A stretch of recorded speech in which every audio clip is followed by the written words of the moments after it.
The following is a presentation of the Eagles Sports Network. Tyler Katz here on the Eagles Sports Network with Carson-Newman baseball head coach Tom Griffin as Carson-Newman sweeps King in a doubleheader, going for the series sweep tomorrow. Coach, first off, a dominant 9-inning win, 17-0 in Game 1.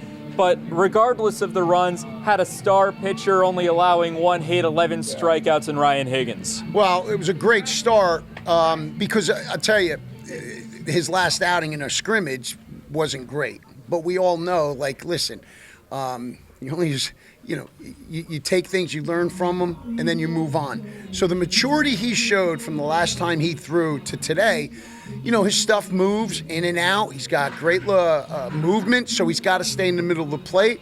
I thought Nick Castellano did a great job calling the game and getting him in the zone early, and I think he developed the confidence. But it helps when you get a lead, too, as a pitcher, and credit to our offense, especially Spencer Williams at the top of that lineup.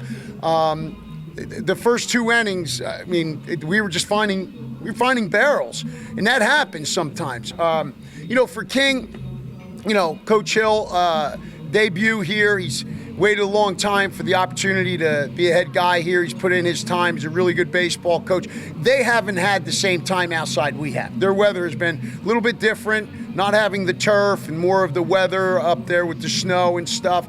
They hadn't been outside much. They're going to be fine. That's the advantage we had. Now, that being said, we still got to put barrels on balls. We still got to throw pitches in the strike zone, and our guys did that really well. So the first 2 innings, man, the at-bats were really good for us, and I think that helped Higgins, relax. You're pitching with a lead. That's a good thing.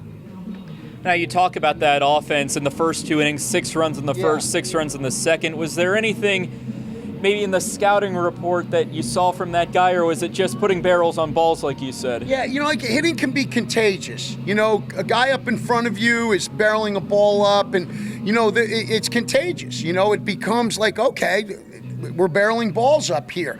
And hitters feed off of that. The same thing goes when hitters are struggling, swinging out of pitches out of the zone. They're expanding the zone, chasing. All of a sudden, then you start to see other hitters do that. So, that's the important thing with hitters is when it's going good, stay with that. If a guy is struggling in front of you, you got to learn that your at-bat is completely different than what he had. So, you get good pitches, and I thought early on we were attacking. I thought later in the game, and I even thought in this second game, there were some pitches that we let go that were more in the middle of the strike zone. I thought we weren't as aggressive. Now, could that be because of the nature of the game? Who knows? It's something we're going to talk about, though, to keep the aggressiveness in the strike zone. Get me over breaking balls. We have got to be able to attack.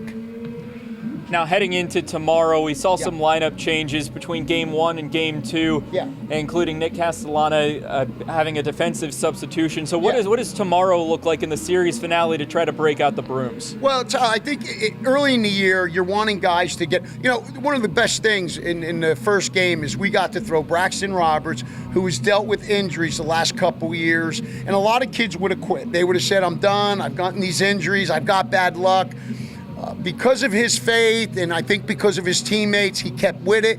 And to see him go out and pitch today, let me tell you, coaching, wins, whatever, that is why you coach, to see a young man go through the process with the help of Coach Sofield, last year Coach Tingle, the job that Coach White has done with him, and to see him pitch today, and I'm sure his family, to see that, that's what it's about right there. And Mark Salico got an outing out there, which was great. And Jeb Schuler, who didn't pitch much last year.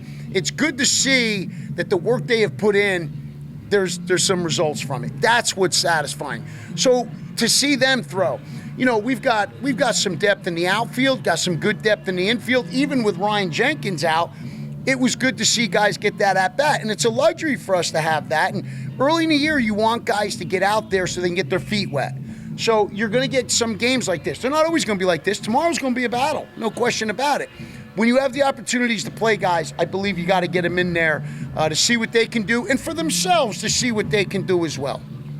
All right, Coach. Well, congrats on the 2 wins today. 17-0 and 9-5 over King. Go for the sweep tomorrow at 1 o'clock on the Eagles Sports Network.